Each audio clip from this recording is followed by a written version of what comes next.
Oui, mon frère.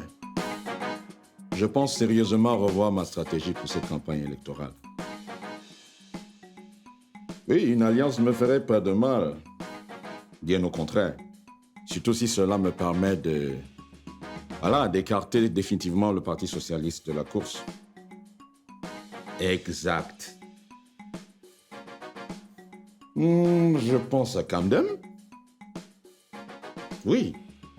Kamdem est le meilleur choix à mon avis. D'ailleurs, je compte le rencontrer au cours de la semaine et je te tiens informé. On fait comme ça.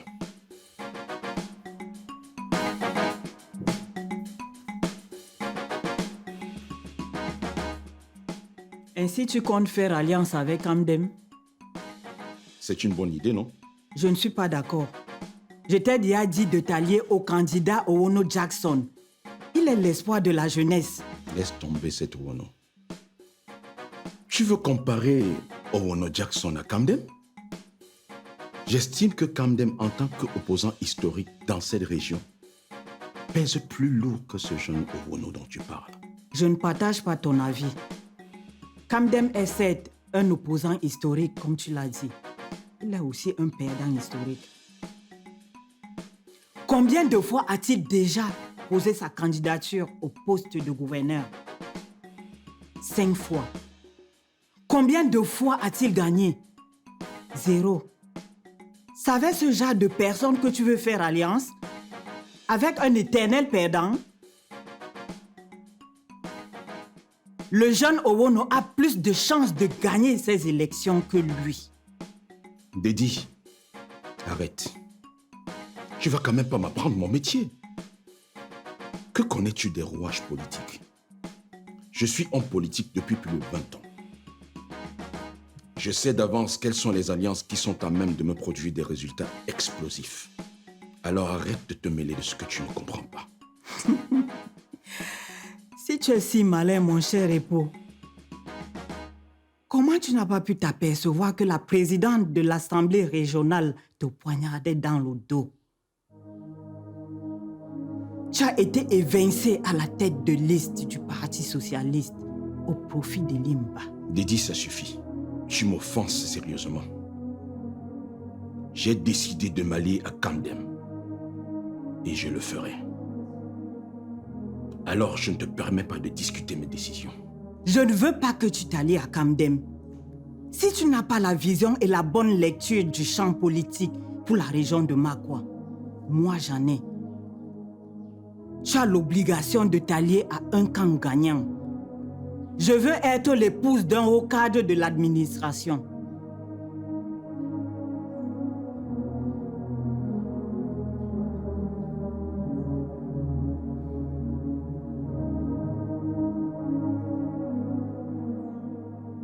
Moi, je veux appartenir à la plus haute classe de cette région. Pour cela, j'ai personnellement intérêt à batailler dur. Mon mari ne me donne plus espoir.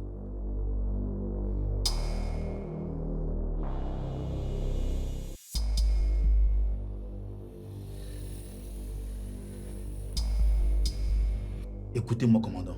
Je crois qu'il s'agit là d'un énorme malentendu. Ce n'est pas un malentendu, monsieur Kofi. Nous avons l'enregistrement de la jeune fille qui dit avoir été payée par vous pour glisser le cannabis dans la poche de Johnson Ba.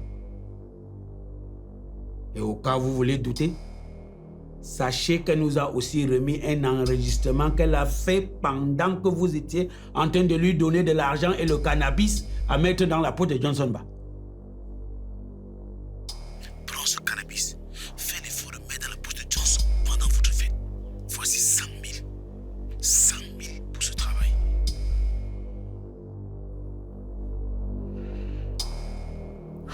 Bien. Mon commandant, je suppose qu'on peut avoir un arrangement. Un arrangement? Combien voulez-vous pour effacer l'enregistrement que cette jeune fille a de moi? Vous voulez m'acheter? Voyons, mon commandant. Chacun a un prix. Donnez-moi le vôtre.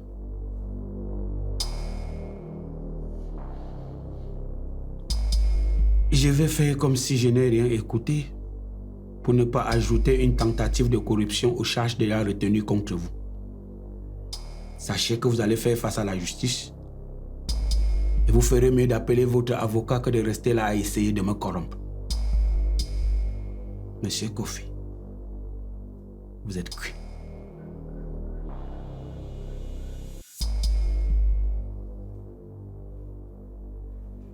Ngombo, peux-tu m'expliquer comment 4 millions disparaissent de ta caisse?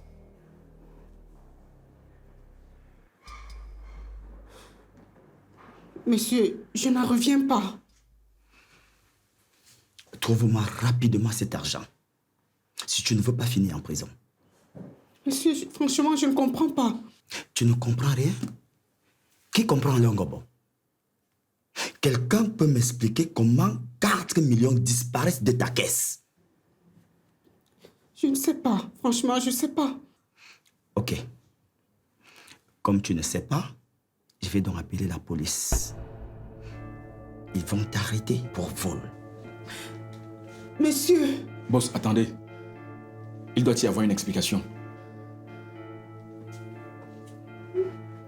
Ngobo, qui s'est approché de ta caisse aujourd'hui? Et combien de temps as-tu quitté ton poste? seulement à la pause déjeuner. Ou alors de temps en temps pour utiliser les toilettes. C'est tout. J'avais bien dit que l'affaire-ci allait finir par porter préjudice à quelqu'un. Ça fait 1 semaine que les caméras de surveillance de notre secteur ne fonctionnent pas. Maintenant, on va faire comment pour savoir qui est le responsable? Cela n'excuse rien. Ngobo, je te donne 24 heures pour ramener cet argent. Je dis 24 heures.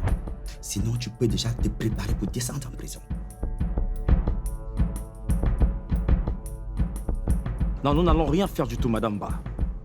Écoutez, je ne sais pas comment vous expliquer ça. Je vous l'ai dit et je le répète. Je n'ai plus besoin de vous comme avocat. J'ai besoin d'une séance de travail avec vous pour reconstituer. Tout ce que vous le me dossier. direz n'enlèvera pas de ma tête que vous êtes de connivence avec votre mari pour la libération de l'assassin de nôtre. Et même si ce n'est pas le cas, il n'est pas du tout bien pour nous, les plaignants, de vous avoir comme conseil dans une affaire où votre mari travaille pour le camp adverse. Je comprends votre douleur. Voilà pourquoi je ne vais pas faire fi de vos insultes. Qu'est-ce que vous allez dire d'autre? Écoutez, vous savez quoi? J'ai suivi votre conférence de presse aux côtés de votre époux, avec beaucoup d'intérêt. Le plus important pour vous, c'est de blanchir l'image de votre mari en prélude de sa campagne pour qu'il gagne les élections. Eh bien, vous savez quoi? Vous avez gagné. Si vous voulez faire amende honorable, ce n'est plus la peine. Vous êtes une très très mauvaise avocate. Vous avez préféré les intérêts de votre mari à ceux de votre client.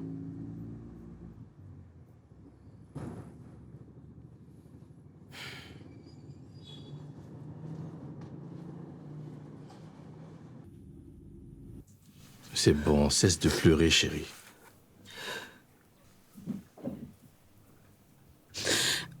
Je suis désolée d'être venue te voir ici. Je sais que tu me l'as interdit.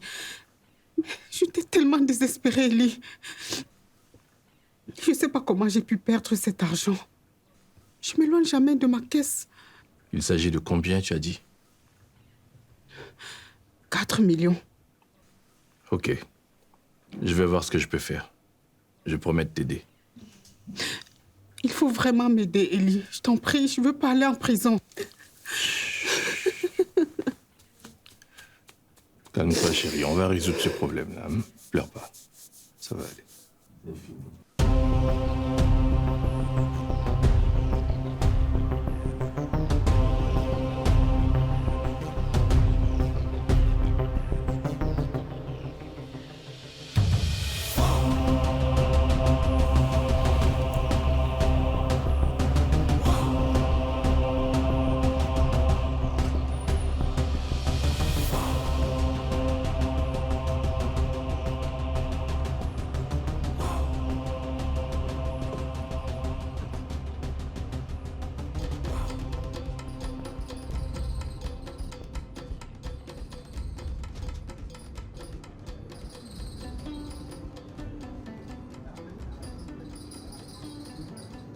Qu'est-ce que tu fais là à la caisse?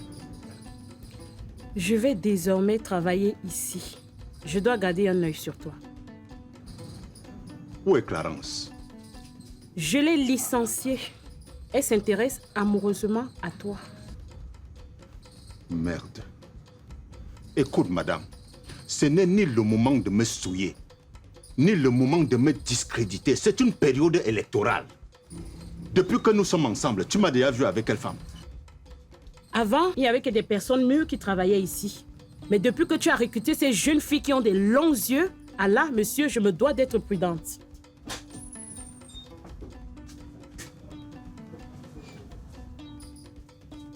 Mais qu'est-ce que tu connais dans les affaires? Tu connais quoi dans le marketing? Tu es Bayam Salam. Retourne t'occuper de ton Bayam Salam. Ici, ce n'est pas une entreprise familiale. Et si tu veux me suivre, suis-moi partout, même en politique. Et arrête de te comporter comme une cougnafée de parvenu. Si tu as fini de caqueter, laisse-moi servir les clients. Je caquette. Ah, comme d'hab. Je suis devenu la poule. Je caquette. Quel toupet! Comment oses-tu me tromper de la sorte, Élie? Non seulement tu mens en disant que tu ne fréquentes plus d'autres femmes, mais tu oses amener ta catin dans les locaux du parti? Tu te trompes, Maggie. Il n'y a rien entre cette jeune femme et moi. C'est juste la fille d'une amie qui sollicite mon aide, c'est tout. Hein? La fille d'une amie? La fille d'une amie qui vient se consoler dans tes bras? Écoute-moi bien, Élie. N'oublie jamais que tu es ma fabrication. C'est grâce à moi que tu es l'homme que tu es aujourd'hui. Et ça ne me coûte rien de te défaire. Alors, je te conseille de me dire la vérité tout de suite. La vérité, c'est ce que je t'ai dit, Maggie. Il n'y a absolument rien entre cette jeune femme et moi. Tu devrais pourtant me faire confiance. Très bien. Si je constate que cette fille est autre chose que ce que tu viens de me dire, tu peux être sûr d'une chose, Élie. Je t'abattrai. Ou je vous abattrai tous les deux.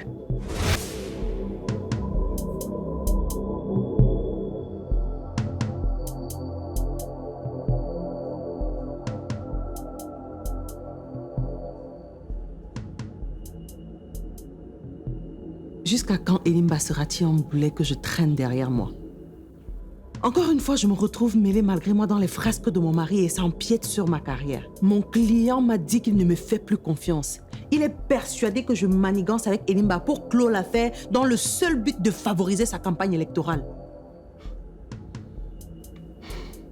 Non seulement tu as le mari le plus infidèle de tout le pays, mais en plus il est la tête de liste du parti au pouvoir. C'est quoi ce pays où le pouvoir exécutif s'ingère dans les affaires du pouvoir judiciaire?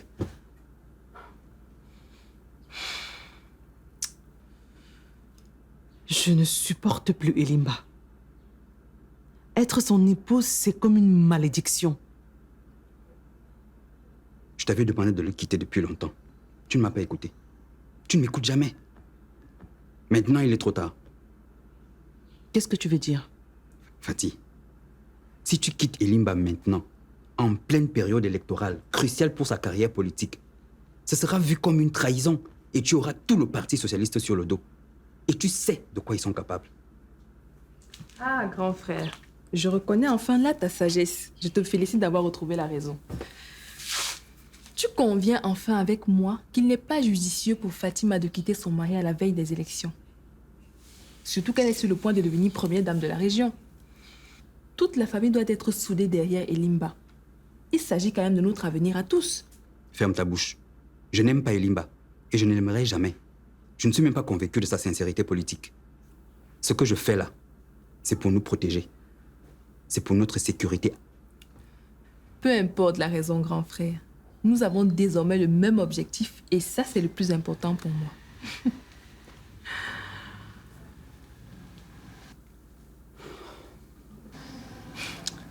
Fatih, tu as une grande responsabilité vis-à-vis de cette famille. Ce n'est pas le moment de lâcher prise. Tu seras bientôt première dame de la région. Et quand on dira première dame, je dirai première sœur et Aoudou, premier frère. Tu enlèves mon nom dans tes sottises. En tout cas, je ne ferai pas campagne avec Elimba.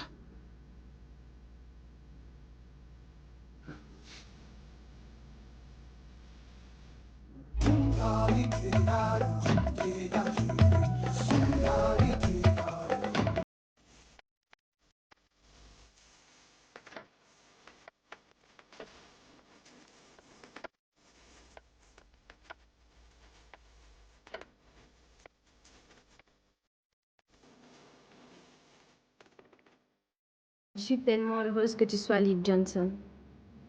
J'étais très malheureuse parce que tu avais été arrêté. Je suis aussi heureux d'être libre. Je n'ai jamais eu autant peur de toute ma vie. Et quand je pense que j'ai vécu tout ça à cause d'un opposant de papa, je déteste les politiciens. Moi encore plus. Bonsoir les enfants, ça va? Bonsoir maman. Oui, ça va. Votre grand-mère vous passe le bonsoir. Allez, je vais aller me reposer, d'accord? Maman, attends. Je vais te parler. À quel sujet?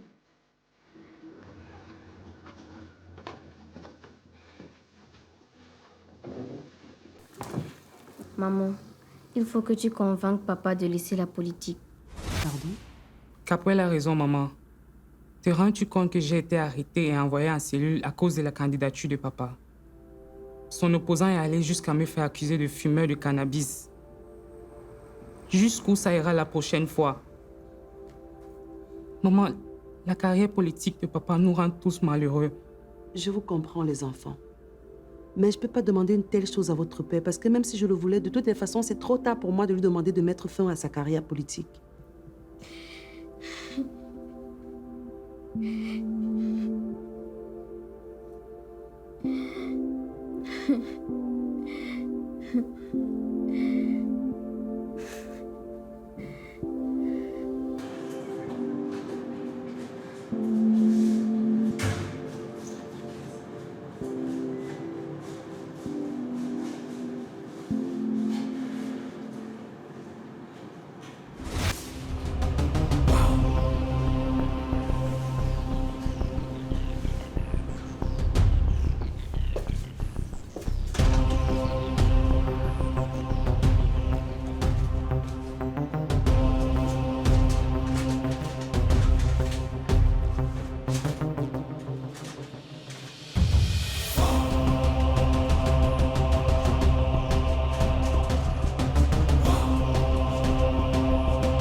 Tu croyais pouvoir te débarrasser de moi si facilement. C'est Dieu qui est en train de te punir pour tout le mal que tu m'as fait. Tu m'as brisé le cœur. Heureusement qu'il y a une justice divine.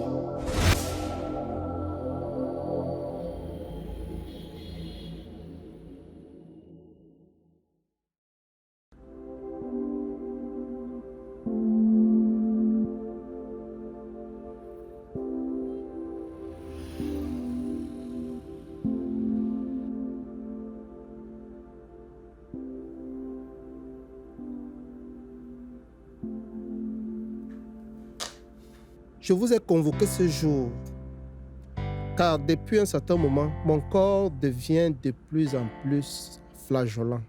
Je suis allé à l'hôpital à plusieurs reprises cette dernière semaine, et mon médecin n'arrive toujours pas à trouver un nom sur le mal qui me ronge.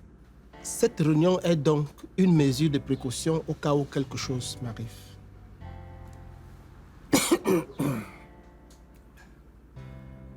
Excusez-moi. J'étais en train de dire que je me sens pas bien. Je veux donc préparer mon possible départ.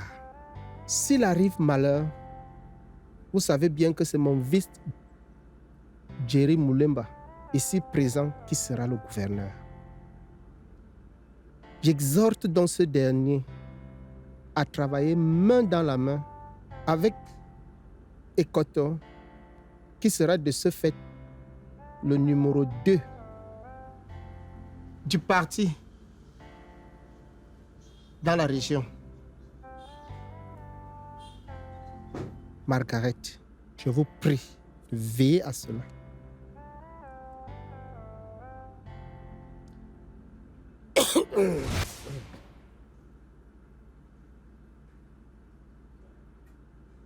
J'étais censé être représentant du parti à ces élections gouverneurales. Mais je ne comprends pas. Je ne comprends pas pourquoi Maggie a choisi d'ignorer les directives du feu gouverneur Kenny au profit de ce cancre d'Elimba.